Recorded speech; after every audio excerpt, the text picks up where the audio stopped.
We talk to a lot of authors who write different types of cookbooks. Today, our guest is a kidlit author who teamed up with a chef to write a picture book with recipes.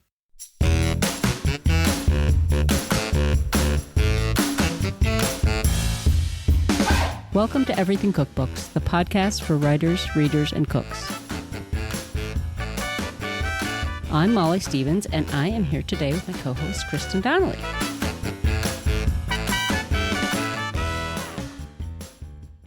Hey, Kristin. Hey, Molly. We talk a lot. We talk to a lot of different authors, but we also talk a lot on this podcast about knowing your audience, right? Yeah. Who are you writing for? Well, today we're talking to two people who wrote for kids. Yeah. Specifically ages 8 to 11, grades 3 to 6. Yeah. Pretty cool. Yeah, which is not an audience I know very well. It's funny. I live with an 11-year-old, but in terms of actually like writing recipes, it would be a learning curve, I would say. Yeah, I'm really curious to hear how they went about it. So we're going to be talking to Alliah Agostini and Taffy Elrod, who teamed up to write the Juneteenth Cookbook, Recipes and Activities for Kids and Families to Celebrate. Actually, the release date is like this week, a few months in advance of the holiday, but they've written this illustrated cookbook. I think there are 18 recipes, but there's activities and history. It's kind of a phenomenal book, an illustrated cookbook. Yeah. You know, I often think about where books are going to sit on a shelf. And I feel like while it might sometimes be in a cookbook section, it would probably often be more in the kids section alongside Alliah's first book about Juneteenth, because this is a follow-up to that. So it's sort of interesting. Like, it's not necessarily your traditional like kids cookbook. It's more of a nonfiction, a lot of education, but yeah, with recipes. Right. Well, then she teamed up with Taffy Elrod, who was a serious recipe developer, culinary instructor, restaurant owner. So clearly wanted to have recipes that were really going to work. And yeah. I mean, I haven't cooked from it, but I've read the recipes and they're legit recipes. Very appealing. Yeah, very appealing. And I think it's true what you say about where it will sit. And when you look at the book, it looks like a children's book, right? Mm-hmm. And then you get into it and you're like, oh, these are real standard recipes in here. But I'm wondering if in some, like if there's a bookstore that has a really robust cookbook section, there might be a section for kids and family books, and maybe it's in there too. Yeah, really interesting. Well, never having written recipes for kids, I'm pretty excited to hear about how they went about it. So let's get to it.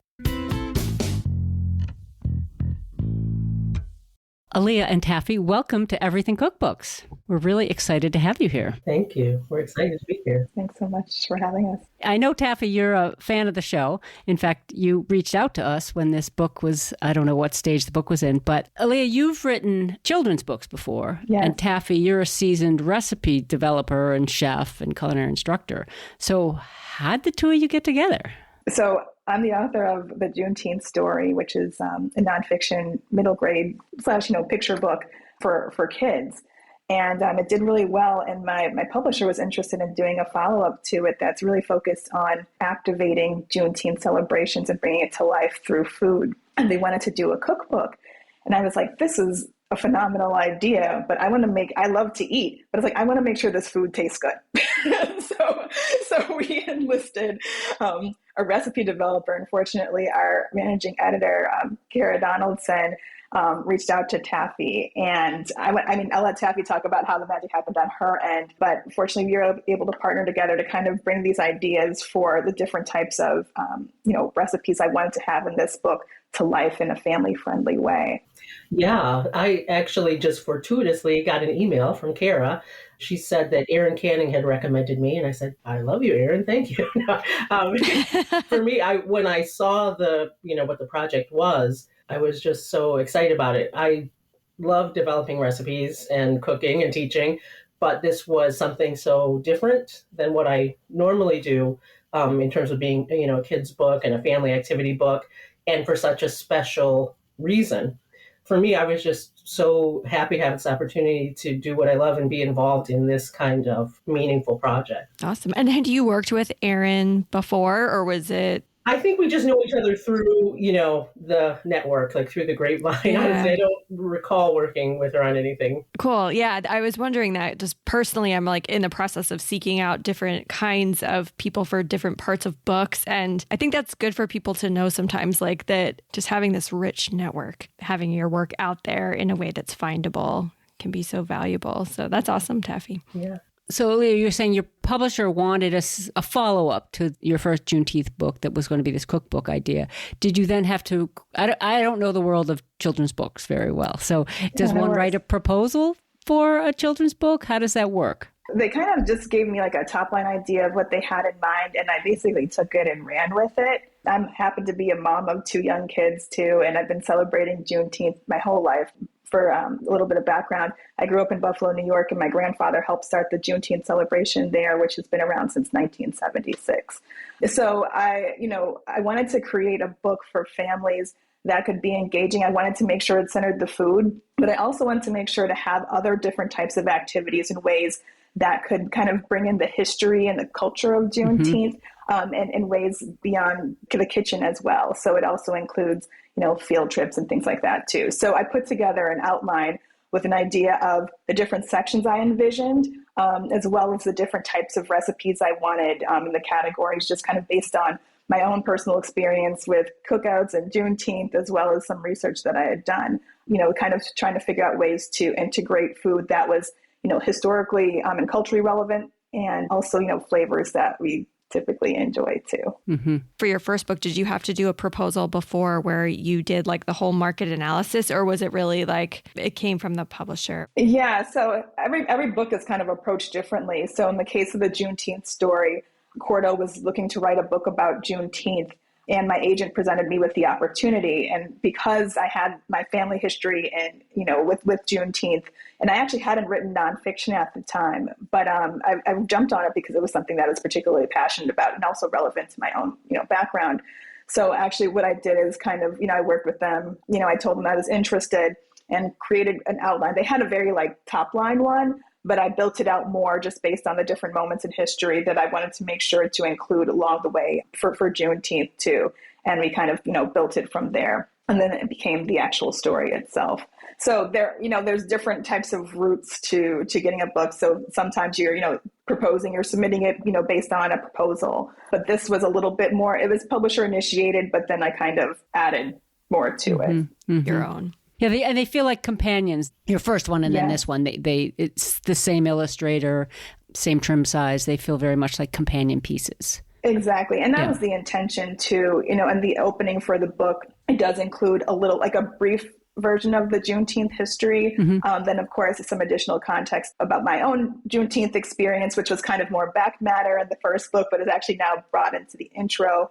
And it also talks about, some of the elements that they'll see throughout the book, some of the flavors and the colors and some of the representation that's evident within the different recipes too. So it's really meant to be a companion. You'll see the same quote unquote characters, which is really actually like me and my grandparents that are kind of more integrated throughout the book and even on the cover this time, which is actually really special treat. But they're definitely made to be companion pieces. Of course, Sawyer's illustrations are beautiful and they really are becoming iconic too. I think this is actually her first time drawing food, but you can still feel that like Sawyer cloud look with it all. And then of course, working with Taffy just elevated it, to another level too. So it's really been cool. And I know that the team at Cordo is working hard to make sure that the two of them can kind of live together and also get great visibility too, which I think we're all really excited about. Cool. And Taffy, for you, how did you approach the recipes, like knowing that they were going to be potentially for kids and families? Well, I have taught kids before and taught like public school, after school classes, things like that. So I approached it in terms of, from two aspects. Me remembering myself as a kid cooking from cookbooks, because I was excited to do that from a very young age. And then thinking in terms of wanting these recipes to be timeless and real food that people could really enjoy. Yeah. So, and I talked to Alliah about that. I said, are we doing kids recipes or are we doing family function celebratory recipes that any kid who goes to an adult and says, please help me with this recipe will then get this good feedback of, wow, that was good. Like, great. I'm glad we made that. Let's do it again. Versus, yeah, nice. Thanks. Yeah. So I really tried to approach it from that way. And then, of course, from these foods that are also culturally relevant to me that I love, or some of the things were new too, but, to really try to put that real spin. I don't know, my husband always tells me, like I should just open a restaurant called Grandma's. Grandma food. So I tried to really look at it, like this would be, if you were in the kitchen with your grandmother, what would you be doing at her side? Yeah. Was there a negotiation about the recipes themselves, or was it pretty much, Alliah, you know what the recipes were and then Taffy developed them, or? I pretty much, with the outline that I created and provided Cordo, they were pretty much on board with, the recipes and the things that I wanted to create. We separated them into the, different courses per se. And I provided, some suggested guidance for ingredients, but I was like, Taffy, you're the expert. Like, I'll totally let you run with it too. I'm like, just make it taste good. Yeah. They look so good. Yeah. Yeah. Yeah. They're real recipes. They're not, like it's a kid's book, but these are real recipes. It's not, and I have to say, having grown up in Buffalo, I love that the soda is called Pop. I was just like, yes. Exactly. It's a funny little thing. But we appreciate that Buffalo connection. But that's actually what it was called, down in Texas too. Right. But I love that you kind of thought about like the grandmother touch, because for me, like my maternal grandmother was a home economics instructor. So she and my grandfather are represented throughout the book. Cooking was very big for her. In fact, her potato salad recipe is in the book. Taffy made, I think, maybe the tiniest tweak just to make it a little bit more friendly from a recipe standpoint. But I'm so grateful that, that flavor just sticks out in my mind, and like the very green bowl that, Sawyer depicted it in. So all these recipes are made from heart, and my kids, testing them on it, they love to eat. So they're like, ooh, sugar mama. That's what they say. Like, ooh, sugar mama. And don't forget the parsley on the potato salad. Yes, exactly. Did you have kids test the recipes at all? It's been a combination. So I've worked with them on the recipes. I think some things are a little bit easier for them to make, like the deviled eggs, for instance. That's pretty easy for them to make. I mean, that helps them with the actual hard boiling of the eggs itself. With other things maybe more of the mac and cheese, we kind of did a little bit together. I think more like the Hop and John, I kind of did more so myself. So there's a mixture of things. And I know my kids are more into eating, honestly, than they are cooking at times, because they killed the corn muffin. I mean, it's amazing. But they have a lot of friends who are much more diligent about cooking. So I can't wait to be able to actually share the recipes with them, because there's so many, that are looking forward to working with it. Yeah. So the recipe test, the recipe development, you would go back and forth. It sounds like you both cooked everything, developed. I mean, Taffy, you developed them, but for testing them, I mean, it sounds like they've been tested and kid tested and family tested. And yeah, so I did, the development and the testing through to make sure they were working, and then would send them over to Alliah and the publisher. And I'm not 100% sure exactly the testing process that went through the publisher, but I know most of the recipes Alliah made them and with the kids and tested them, made sure, she felt good about them. But I think that was actually her grandmother's potato salad when she sent me the list and, the ingredients and what she had from the recipe, which was kind of an outline of what she, remembered her grandmother doing.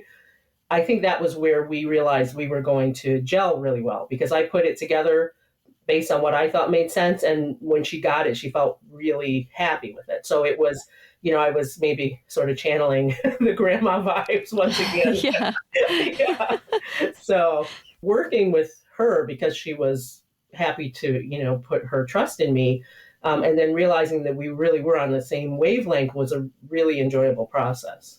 I love that, because we talked to a lot of books that are collaborations, and we've also talked to a lot of co-authors who it doesn't always work, and you don't always know, what it is that's not working. But that notion that potato salad, you taking it from concept to actual recipe, and then Alliah tasting it, being like, "That's it, you've got it." It's nice that it works out.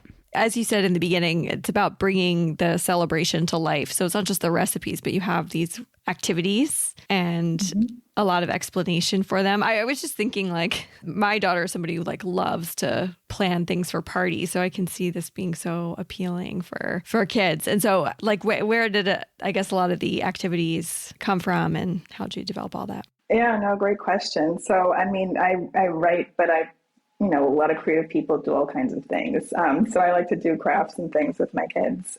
I think you'll notice there are a couple of crafts that are highlighted in the book. One is a kind of like print your own t-shirt. So I was trying to figure out a way that's like a little bit easier than screen printing because that requires much more equipment. But my grandfather actually created some of the first Juneteenth paraphernalia for the Buffalo celebration. So screen printing is something I learned about. In his basement, he always had like something set up, and there's actually pictures of him doing it. And I wanted to make sure to kind of include like a tribute to him and, what he had created. So I made like a kind of like a makeshift block printing, like make your own Juneteenth gear that I thought could be fun to actually have like a wearable item that kids could have. And then there's a necklace, which is kind of inspired. I love throwback notions. So I remember in the 90s when, Juneteenth was like very big. It was the time when people were wearing like the Malcolm X hats, kind of bringing back a lot of like the Black Pride elements that a lot of people saw in the 70s. And these medallion necklaces that were made out of leather were very popular. And they had like Africa with like, I don't know if you had one, Taffy, with like the green. I remember them very distinctly. But you remember them, right?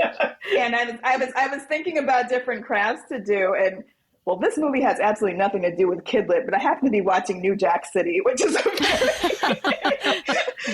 very not Kidlit related movie. Not at all. I was not watching it with my children, FYI. And some people were wearing the medallion, and I was like, oh, wait a minute. It'd be really fun to create kind of like a craft version of this, as like a throwback, element to kind of bring this in. So we created like a version using like felt and cardstock that, that kids could make with their families or their teachers too. So there are a couple of things like that. It also includes some field trips that might be local to some Juneteenth festivals or to elements of Juneteenth history could actually experience for themselves in person. And of course, a lot of these places have websites too, where you can kind of, see some things virtually if you're not necessarily near them. And then it also included games too, because, we have so much fun, at the Juneteenth celebration, there's always, bounce houses, et cetera. But it's like, okay, what can you do in your own backyard and what games can you play? So there are a couple of elements like that. And then a playlist. To polish it off. Yes, I was going to say the polish it off, the playlist. So I love music. I'm not particularly musical myself, but I love listening to it. I love to dance. My family does too. So I wanted to make sure to include kind of a playlist with some of the songs that I remember from Juneteenth growing up that people tend to love playing at barbecues too. And for a lot of my books, actually for the first Juneteenth book and for Big June, my second book, I included playlists for both of those. So it was really nice to be able to actually include it within the book itself.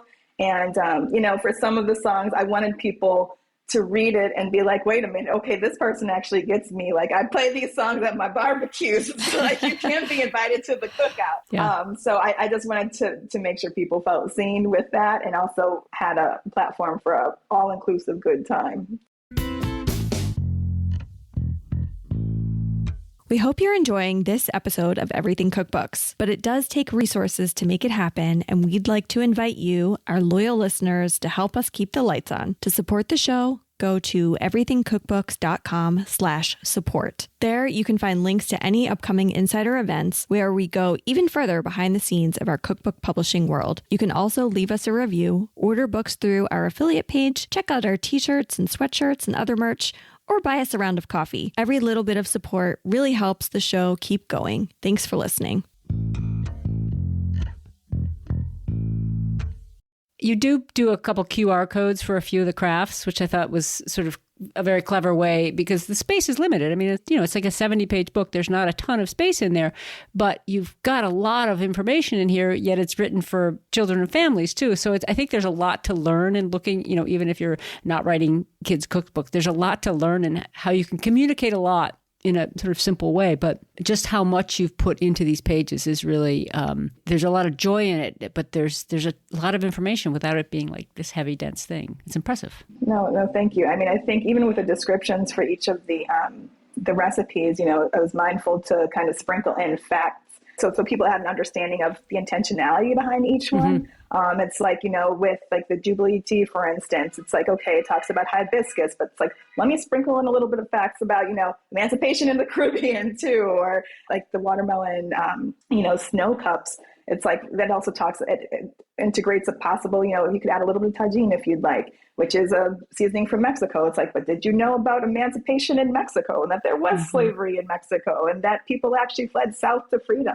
So it's kind of like, oh, here's this wonderful cookbook with activities, but we're going to tell you some facts too. You're going to learn something as you're doing these different recipes.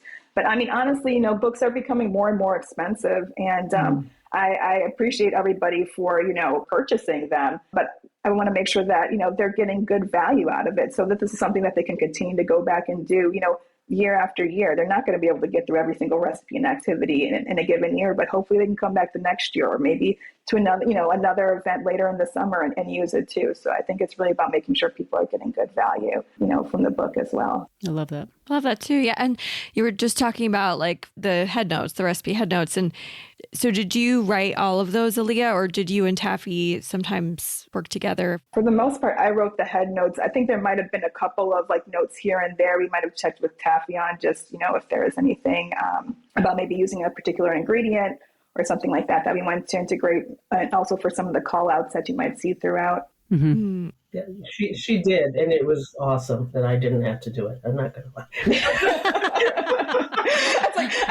I enjoyed it. For me, I'm just like, oh, this is great. But like writing recipes, and I gave the notes, and maybe you alternative ingredients and things like that. But she wrote beautiful head notes, and I didn't have to do it. So spoken as a veteran recipe developer, like, oh, another head note, I don't have to write. Yes. Yeah. I need another adjective. Yeah, my background's in marketing, actually. Before I went into Kidlit, so I enjoy like making names up for the recipes and and the head notes too. Like my favorite name is definitely like mac and please. Yes. That's like for the mac and cheese.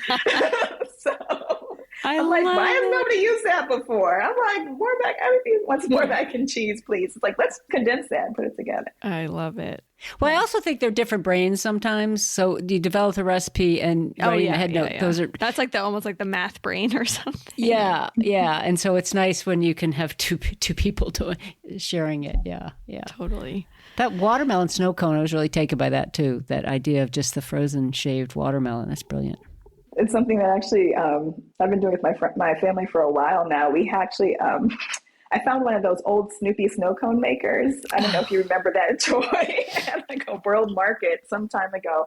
And we started just, cutting up pieces of watermelon and freezing it. And then you could, when the cube was small enough, you could put it into there. So my kids were cranking it. It's not necessarily the prettiest thing. So it's a lot easier now to use it with the grater. And it was just the easiest, like, healthy dessert, and they loved kind of making it themselves. So I'm glad we were able to integrate it and also, infuse some history into the head note too. Yes. I am curious with the illustrations, how that worked. I always take photos for reference anyway, but it wasn't, I think maybe, because originally they were going to do photographs for the book, and not too far in, they realized they wanted to switch to illustrations and have Soy Cloud illustrate the food as well. So then I actually started sort of staging the food a little bit more and bringing in those background elements like the gingham. I talked to Alliah and was like, what do you visualize? I'm seeing a, summer picnic gingham and things like that. So then, it wasn't like fully styled,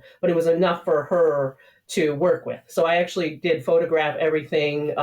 So a lot of the visuals of the food are reflective of what I cooked and photographed. So it actually, for me, feels very kind of lovely to see my work reflected back to me in that way in the book. That's so cool. Yeah. Your photos were beautiful. That's very cool. The illustrations they're wonderful. They had just, I can't imagine that, hearing that. I can't imagine this book with photographs, but we don't think about that step between the actual food and the illustration. There's often a photograph that the illustration is made from, because the illustrator's not sitting there in the kitchen painting it. So yeah, she of course filled in a lot of, from her imagination of what the whole scene was, obviously, but the food itself, and she had the reference photos to work from. She also used some reference photos of my family too, really beautifully, for the the cover. She did such a great job. There's actually a picture of like my grandmother wearing like a similar colored t-shirt and yellow apron, and I'm with her, and like we're like scooping ice cream and making hot dogs or something at like a Juneteenth celebration.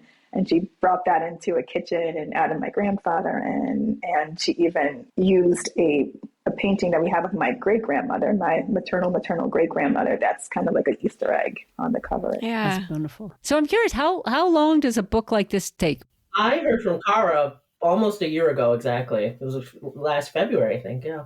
It's so funny because like every book has taken such different amounts of time. Mm-hmm. I'd say it was probably about a year and a half all in. But, so much winds up happening before they, get to production too. So a lot of the time more recently has been about, like waiting while, they send it to production. And then, of course, design has to put it all together, and their choices of all the typeface and the page color and all that, because the design really balances the illustrations. I think, from an art direction standpoint, that was really more so done on like, the editorial side. But, we would get glimpses occasionally just to make sure that directionally it looks good. And, fortunately it wasn't. I mean, I was really impressed with, the direction they took. Was there anything that was just like super challenging during this process, or a surprise? Or, I mean, I guess you've been through it a few times, so.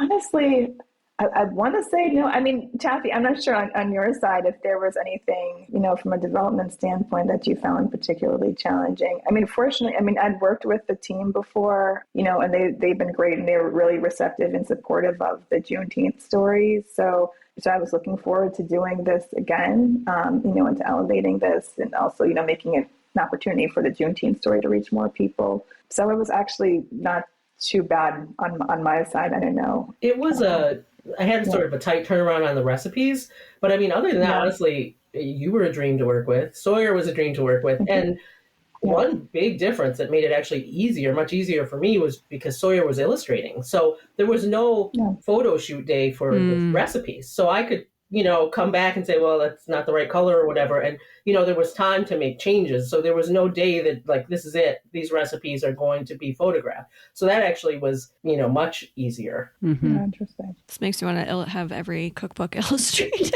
Well, it's happening more and more. We're seeing more illustrated cookbooks. Yeah, like old times. Yeah. When they made the choice to go to an illustrated cookbook and they sent some of the examples of other illustrated cookbooks they'd done, I was actually really impressed, because I was like, are we illustrated? I mean, I was like, I could see what the pictures would look like, but I was like, oh, actually, this is kind of good, and there are a couple of things here and there, because we did get to give a little bit of feedback on the art, where I was like, okay, if we want to make this one a little bit more palatable, maybe we should like smooth out some of these crinkles, and just because certain things are challenging to illustrate. But Sawyer really kind of took it and ran with it. Well, and I also would think like that this book is going to reach people that might not have seen the first book, and the books will help each other sell. Yeah. And both being illustrated. The more I think about it, I just can't imagine this one not being an illustrated book to go along with it. Yeah. And I don't know if that was a disappointment to you at all or if you thought it was going to be photographed and then found out it was going to be illustrated, or. No, not at all. I mean, I think the way that Sawyer brought the illustrations to life, because like seriously, like, Taffy took beautiful pictures, and what Sawyer basically did is she created different background scenes to bring them into a backyard or onto a table outside. She did such a great job with it. And of course, the illustrations sync so well with the initial, as well as, the integration of, my grandparents and I as characters. It makes so much more sense. And they live harmoniously. The good thing is it's kind of like they don't really replace one another.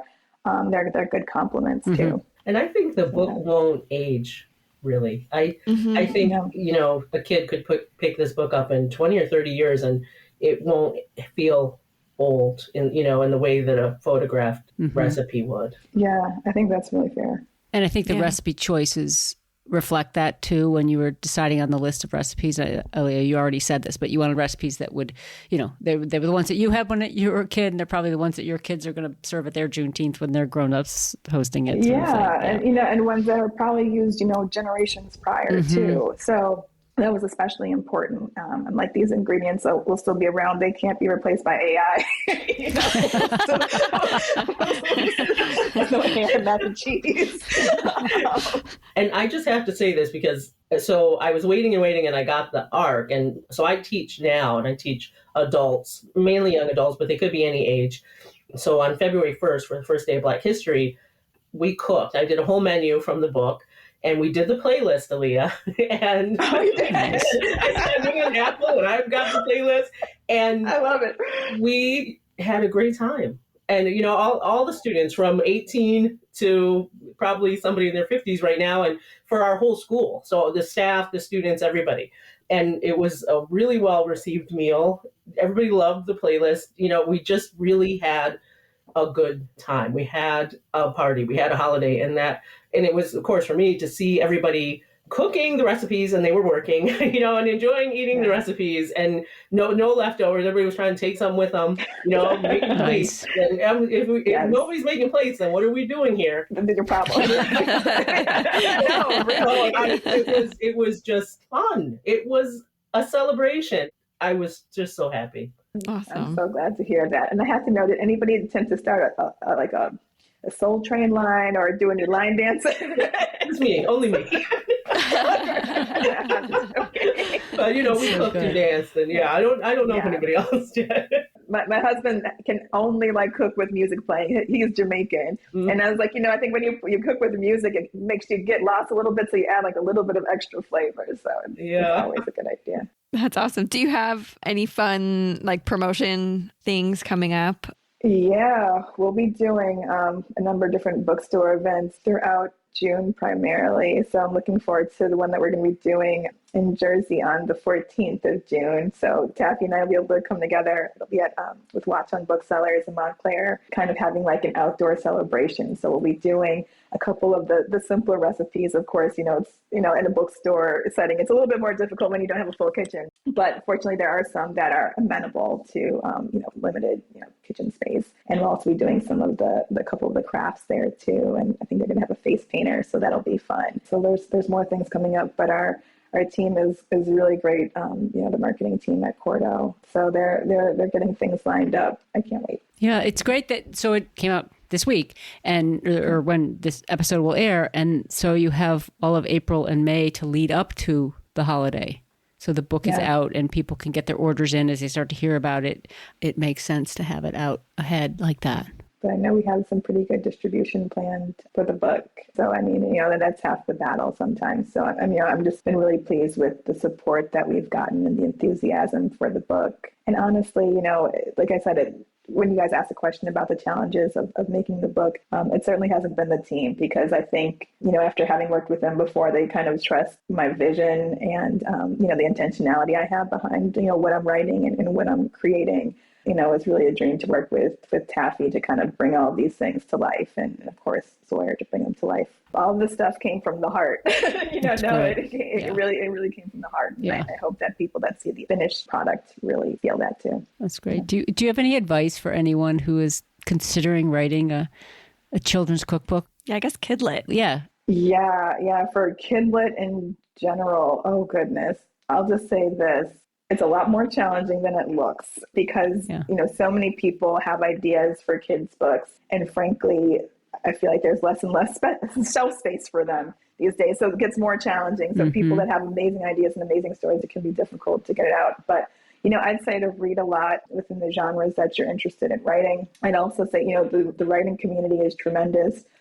There's so many great resources for people that are interested in learning about the craft of writing, from the Society of Children's Book Writers and Illustrators to the Highlights Foundation, which offers a number of different courses and also in-person retreats. I haven't been able to go to Highlights in person, but I need to because I hear the food's amazing, of course. Most important. Let's talk about what counts. Yeah, let's talk about what counts. The food's amazing, apparently, and it's also this great vibe for writing and for learning too. There's just so many different ways to kind of learn the craft of writing. And, SCBWI is great for getting resources about, all the different steps it takes to get agented, to pitching your work, et cetera, which is especially important. This is my first time actually developing recipes intended for kids, kids book or something like that besides teaching. And all I can say, since it's my first foray into it, is that I think maybe you can't think like a kid necessarily, but you definitely need to find, the part of you that still has some wonder and some zest for life, and tap into that. I sort of just tapped into what do I really love, and other than that, I can't say who you talk to or who can hook you up with the job, because this is my first time doing it, but I had a blast with it because it is a chance to sort of go back and tap into some joy that maybe you haven't thought of in a long time. Yeah, I think that tapping into joy is a great point. It's like, obviously I'm not a child. Fortunately, I have a couple in my home, so they may or may not have inspired some of what I do, but there's a lot of kind of tapping into your inner child and that inner source of joy to really think about, like, what would I have wanted and how can I create the things that I would have loved? So like, you're making this book for little baby chef Taffy.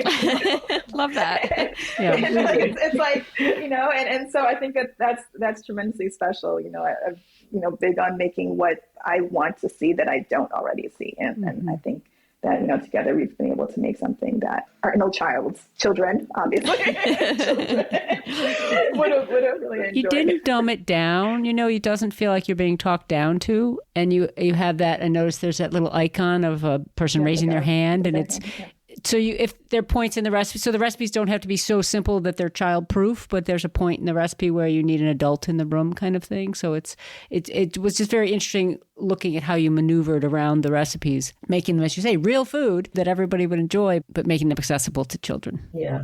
And so there's such a wide variety. So some of them are recipes like the watermelon or the grape, the fruit skewers, that if teachers want to do a project in class with students, they absolutely can. And some of them are, more like, okay, we're home for the holiday, let's spend some time on this. And I hope it's a good balance. And we also made the decision to make the portions larger, thinking, this is for a celebration. This is for a family gathering. This is for a party. This is for a whole class.